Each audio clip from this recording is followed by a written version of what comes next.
The movie Gladiator was a phenomenon when it came out nearly 25 years ago and won 5 Oscars, including Best Picture and Best Actor for its star, Russell Crowe. And now Paul Mescal and Connie Nielsen are taking us back to the Roman Empire in the highly anticipated sequel, Gladiator II, where they play an estranged mother and son. Take a look.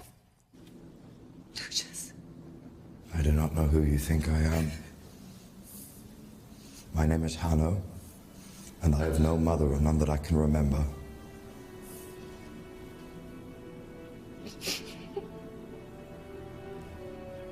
I'm so sorry. If your son were here, I feel sure he would tell you not to grieve him. For he would not be the boy that you sent away. That boy is dead. Oh, my God. word. Oh, wow. Shakespearean. I haven't seen it before. You guys, that's so good. So, Paul, I mean, when we think of you often, we think of quiet dramas, intense scenes, kind of like that one. But this is a big movie. This is a big action movie. Were you nervous when this came up? Yeah, I don't know about you, but every film that you do, there's always some form of nerves and in different kind of avenues. But this is obviously, as you said, it's a different ball game in terms of the scale and also just the kind of physicality that's required. So yeah, there's latent nerves involved. But then when you get on set and you have great actors around you, and Ridley Scott, it does thankfully dissipate. Well, and Connie, I mean, you were in the original. Yeah. What was it like to walk back into that Coliseum 25 years later? Did it take your breath away? Like nothing. It was like I was trying really hard to be like that, to be really cool about, okay, yeah, another day at the office. But it wasn't. It was magic. It was like moving. It was so strange. It was a little bit like coming home to something, you know, and at the same time, you know, I wasn't going back in time. I was, you know, where Lucilla would have been, you know, 20 years later in her life, and telling that story about what happened to her. And I did want to say one thing about Paul, and that is, he just did an incredible job carrying that insane load on his shoulders, like with such grace, you know, for real. Like he was incredible. That's so sweet. You can feel the mother-son love here. The love. And Connie, after the first movie, your life totally changed.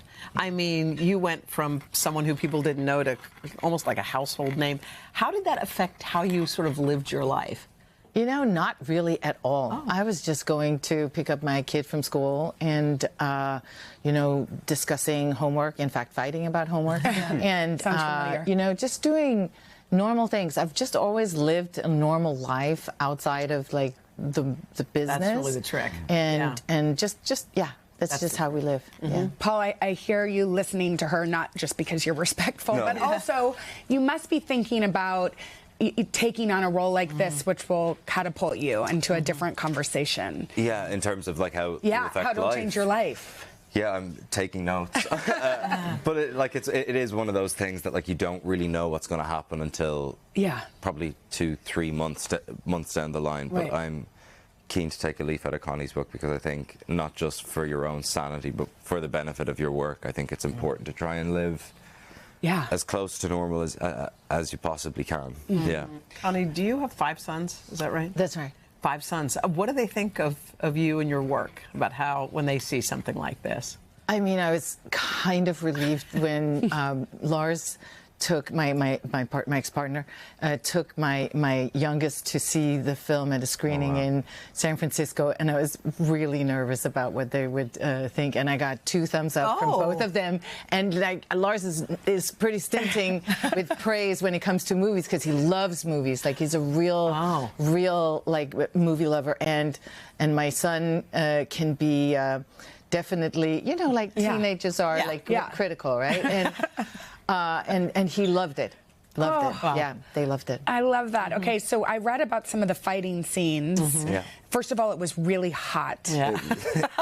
You were also covered in a spray tan. Hanging on for dear life, that spray tan was. It was dripping, slowly dripping. What was the physicality of that like? It was so fun. Like, obviously the heat and the natural exhaustion of it all is one thing, but it was so fun. Like it's anyone who's grown up playing like fake sword fighting with their friends is their dream. Like, except you get to do it as a 28-year-old man and nobody's looking at you weird for it. So I had a great time with it. One of my favorite things recently that we saw in the news was in Dublin they had a Paul Mescal lookalike contest. They did. Yes. That must have been odd. The winner got $50. So anyway, pounds. 50 pounds. Come Sorry, on. Euros. Euros. Okay. Third time lucky. Come on. We're a little slow over here. Okay, there's your lookalike. He's got the shorts. He's what do you make of that? Straight from the gym. You know what? We were actually doing a radio interview, and this Jack is his name, and he's the sweetest. Oh, you met him? He called into the radio show, and I think he was asked a question on when he won the prize, and he's like, if you could ask Paul any question, he's like, he just asked, I hope he's getting on all right, and I hope he's okay. And I was like, I mean, in terms, so sweet. So sweet. Not only that, but he's a filmmaker. He's a filmmaker, yeah. And they were like, you know, do you want to pitch a project? And he's like, when I'm ready, I will be. Hopefully. Jack's a good boy. No, he was very cool. Good boy. Yeah. We also read that Phantom of the Opera. When you were in kind of your high school production of it. Yeah. That was the precipice for you. Does this reach? Oh, here he is. There you go. There it is. Wow, you have it on film? Look at those hands. Those hands are working hard. Can you sing? Ish. But that was that was my first ever time on stage, and I just fell madly in love with it. And it like, I mean this sincerely, like even Ridley Scott sets and the size of it all, but like when you don't know that that's in you and you discover it kind of in real time. That's cool. I've just never loved something any more than I did the act of being on stage. Yeah. Wow. I love that. Well, guys, thank you guys so much. Thank you. We know the men and women are going to be out in full force, of course. The Roman Empire, I mean, it's big. all my Everyone's husband thinks gonna go. about. Yeah. Gladiator II is in theaters starting today.